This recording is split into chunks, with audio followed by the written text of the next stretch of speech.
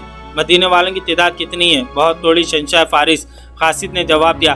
ہمارے مقابلے میں ان کی تعداد کچھ بھی نہیں تھی، لیکن دور ہو جاؤ ہماری نظروں سے۔ شہنشاہ اردوشیر گرجا اور ذرا سوچ کر بولا، قارون کو بلاؤ۔ قارون بن قریانس ایرانی فوج کا بڑا ہی قابل اور دلیر سپاہ سالار تھا۔ وہ بھی ہرمرز کی طرح لاکھ درہم کا آدمی تھا اور ہرمرز کی طرح ٹوپی پہنتا تھا۔ اطلاع ملتے ہی دوڑتا آیا قارون۔ اردوشیر نے کہا، کیا تم نے اس خبر کو سچ مان سکتے ہو؟ کیا تم اس خبر کو سچ مان سکتے ہو کہ ہرمرز نے مسلمانوں کے خلاف لڑتے ہوئے کمک مانگی ہے؟ اردوشیر نے درباریوں پر نگاہ دوڑائی تو تمام درباری اٹھ کھڑے ہوئے، سب تعظیم کو جھکے اور باہر نکل گئے۔ اردوشیر قارون کے ساتھ تنہائی میں بات کرنا چاہتا تھا۔ کیا یہ قاصد مسلمانوں کا آدمی تو نہیں جو ہمیں دھوکہ دینے آیا ہو؟ مسلمان اتنی جرأت نہیں کر سکتے۔ قارون نے کہا، میدان جنگ میں ذرا سی غلطی پانسا پلٹ دیا کرتی ہے۔ اگر ہرمرز نے کمک مانگی ہے تو اس کا مطلب یہ ہے کہ اسے کمک کی ضرورت ہے اور اسے کوئی غلطی سرزد ہو گئی ہے۔ کیا مسلمانوں میں اتنی ہمت ہے کہ وہ ہماری فوج کو پسپا کر سکے؟ اردوشیر نے کہا، ان میں ہمت ہی نہیں، بے پناہ جرأت بھی ہے۔ قارون نے کہا، وہ اپنے عقیدے کی جنگ لڑتے ہیں۔ ابلا کے علاقے میں ہم نے مسلمانوں کو اس قدر ذلیل کر رکھا ہے کہ وہ کیڑے مکوڑوں کی سی زندگی بسر کرتے ہیں، لیکن انہوں نے زمین دوز حملے کر کے اور شب خون مار مار کر اس علاقے کی کئی چوکیاں صاف کر دی ہیں۔ آج تک انہوں نے جتنی جنگیں لڑی ہیں ان میں انہوں نے کسی ایک بھی شکست نہیں کھائی ہے۔ ہر جنگ میں ان کی سپاہ خاصی تھوڑی ہی رہی ہے۔ ان کے پاس گھوڑوں کی بھی کمی تھی، وہ لڑنے والے ہی ایسے تھے۔ شہنشاہ اردو شیر نے کہا، ان میں کوئی بھی ہماری فوج کا مقابلہ نہیں کر سکتا، لیکن مسلمانوں نے مقابلہ کر لیا ہے۔ قارون نے کہا، اور ہمارا اتنا زبردست سالار ہر مرد کمک مانگنے پر مجبور ہو گیا ہے۔ شہنشاہ فارس، دشمن کو اتنا حقیر نہیں جاننا چاہیے، ہمیں اپنے گریبان میں دیانتداری سے جھانکنا ہوگا۔ فارس کی شہنشاہی کا طوطی بولتا تھا، لیکن ہمیں اس حقیقت کو نظر انداز نہیں کرنا چاہیے کہ رومی ہم پر غالب آ گئے تھے، اور ہمیں یہ حقیقت بھی فراموش نہیں کرنی چاہیے کہ ہم رومیوں کا سامنا کرنے سے ہچکچاتے تھے۔ اس نئی صورتحال کا جائزہ دیانتداری سے لیں۔ شہنشاہ فارس، ہرمرز نے اگر کمک مانگی ہے تو اس کا مطلب یہ ہے کہ مسلمان اس کے لشکر پر غالب آ گئے ہیں۔ میں نے تمہیں اس لیے بلایا کہ تم ہرمرز کی مدد کو پہنچو۔ اردو شیر نے کہا، اگر ہرمرز گھبرا گیا ہے تو اس کی مدد کے لیے اگر اس سے بہتر سالار نہ جائے تو اس جیسے سالار کو جانا چاہیے۔ تم ایسا لشکر تیار کرو جسے دیکھتے ہی مسلمان سوچ میں پڑ جائیں کہ لڑیں یا مدینے کو بھاگ جائیں۔ فوراً قارن نے اسے سلام کیا اور لمبے لمبے ڈگ مارتا چل پڑا۔ ایرانیوں کا سالار قارن بھی قریانس تازہ دم لشکر لے کر ابلا کی طرف روانہ ہو گیا۔ وہ پوری امید لے کر جا رہا تھا کہ مسلمانوں کو تباہ و برباد کر کے لوٹے گا۔ وہ اپنے لشکر کو دجلہ کے بائیں کنارے کے ساتھ ساتھ لے جا رہا تھا۔ اس کی رفتار خاصی تیز تھی۔ اس نے مزعار کے مقام پر لشکر کو دجلہ پار کرایا اور جنوب میں دریا موقل تک پہنچ گیا۔ جب وہ دریا موقل کے پار گیا تو اسے ہرمرز کے لشکر کی ٹولیاں آتی دکھائی دی۔ سپاہی بڑی بری حالت میں تھے۔